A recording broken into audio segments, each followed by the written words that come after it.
आज हम मैकेनिक्स जो अपना सब्जेक्ट है वो स्टार्ट करेंगे। तो कोई भी सब्जेक्ट पढ़ने से पहले हमें ये मालूम होना चाहिए what is the given subject, आखिर सब्जेक्ट क्या है।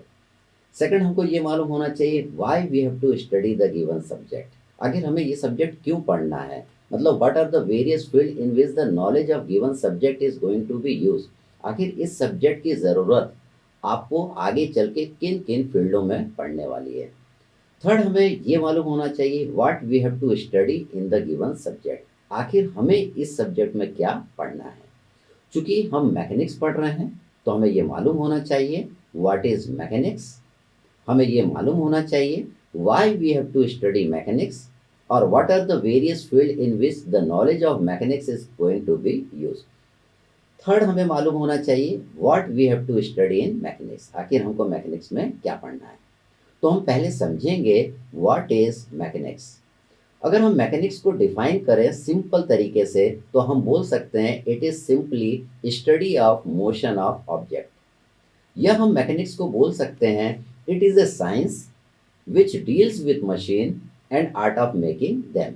ये साइंस है, ये विज्ञान है जो मशीन के साथ डील करती है और उस मशीन को बनाने में हमारी मदद करती है। इस डेफिने इस डेफिनेशन में दो वर्ड आए हैं, एक आया है साइंस और एक आया है मशीन। तो पहले हम समझेंगे कि साइंस क्या होता है और मशीन क्या होता है। अगर मैं साइंस को डिफाइन करूं तो हम इसको सिंपल लैंग्वेज में डिफाइन कर सकते हैं, it is simply growth of idea. Growth of idea को हम साइंस बोलते हैं, हम विज्ञान बोलते हैं। अब सवाल उठता है किस तरीके से। देखिए, ग्रोथ ऑफ आइडिया किस तरीके से होगा, through observation and second by experiment. मान लीजिए आपको आज से 1000 साल पहले अपने घर से कॉलेज तक आना पड़ता, तो आप किस तरीके से आते। उस समय तो कोई गाड़ियां थी नहीं, तो आप इस तरीके से पैदल आते। जब आप इस तरीके से पैदल उस समय चलते थे तो आपने ऑब्जर्व किया कि पैदल चलने में समय भी ज़्यादा लग रहा है और हम थक भी ज़्यादा रहे हैं। तो लोगों ने एक्सपेरिमेंट करा, लोगों ने ये एक्सपेरिमेंट किया, उन्होंने उस समय एक प्लैंक लिया, इस प्लैंक को उनने घोड़े से या बैल से बांध दिया और इसके ऊपर अब आदमी खड़ा हो जाता था। अब आपकी जर्नी पहले से ज़्यादा कंफर्टेबल हो गई। जब उनने इस तरीके से चलना स्टार्ट किया तो उनने ऑब्जर्व किया कि जब प्लैंक जमीन के ऊपर चल रहा है तो जमीन के ऊपर स्लाइड कर रहा है, और हम जानते हैं कि sliding friction is more than the rolling friction. और हम फ्रिक्शन किस में पढ़ते हैं, फ्रिक्शन हम मैकेनिक्स में पढ़ते हैं। तो उनने बोला कि भाई हमको इसकी स्लाइडिंग को रोकना है। यहाँ पे स्लाइडिंग को रोकने के लिए उन्होंने इस प्लैंक के ऊपर व्हील लगा दिया। अब व्हील लग गया, अब उसकी जर्नी पहले से और ज़्यादा कंफर्टेबल हो गई। तो पहले आदमी पैदल चल रहा था, लेकिन due to growth of idea, due to observation and experiment, आदमी की जर्नी और ज़्यादा कंफर्टेबल हो गई। काफ़ी वर्षों तक आदमी इस तरीके से बैलगाड़ी या घोड़े गाड़ी पे चलता था। फिर उसने सोचा भाई मेरे को अब इस लिविंग बीइंग के ऊपर डिपेंड नहीं होना है, अब मुझे किसी नॉन लिविंग थिंग पे डिपेंड करना है। तो उसने एक इंजन डेवलप किया। आज से 200 साल पहले उनने स्टीम इंजन बनाया। ये आपका एक एक्सटर्नल कंबशन इंजन था। अब ये इंजन किसी लिविंग बीइंग के ऊपर डिपेंड नहीं था। इसमें कोयले को हम जलाते थे, पानी को गर्म करते थे, स्टीम बनाते थे और आपका स्टीम इंजन कंफर्टेबली इस तरीके से चलता था। अब उसकी जर्नी और ज़्यादा आरामदायक हो गई। लेकिन इस स्टीम इंजन का भी कुछ ड्रॉबैक था। ड्रॉबैक क्या था, एक तो स्टार्टिंग प्रॉब्लम थी। पहले आप पानी गर्म करते थे, 4 घंटा पानी गर्म करने में लग जाता था, उसके बाद स्टीम बनती थी तब ये चलता था। सेकंड, ये बहुत बल्की था, बहुत ही भारी था।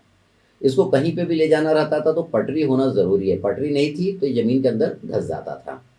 तो उनने फिर से एक्सपेरिमेंट किया। उसके बाद उन्होंने इंटरनल कंबशन इंजन बना लिया। आज से 200 साल पहले भाप का इंजन आया था, आज से 100 साल पहले इंटरनल कंबशन इंजन आया था।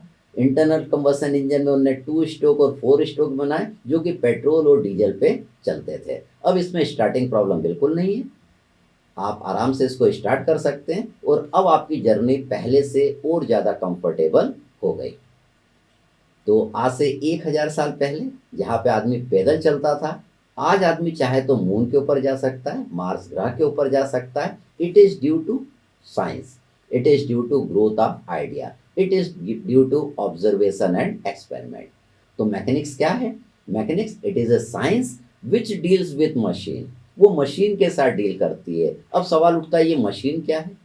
अगर मैं मशीन बताऊं, मशीन इज एनीथिंग, कोई भी चीज which make our work easy, जो हमारे काम को आसान बनाए। विच सेव आवर लेबर, जो हमारे लेबर की बचत करे। विच सेव आवर टाइम, जो हमारे समय की बचत करे। जैसे कि आपने देखा होगा जेसीबी मशीन, ये 1000 लोगों का काम अकेले ये मशीन कर सकती है, समय की बचत करती है, आपके लेबर की बचत करती है, हमारे काम को आसान बना देती है। आपने घर में देखा होगा ये वॉशिंग मशीन है, ये भी हमारे समय और लेबर की बचत करती है। तो अगर आपको ये मशीन बनानी है तो हमारे मैकेनिक्स के कंसेप्ट क्लियर होने चाहिए। तो हम समझ गए कि व्हाट इज मैकेनिक्स।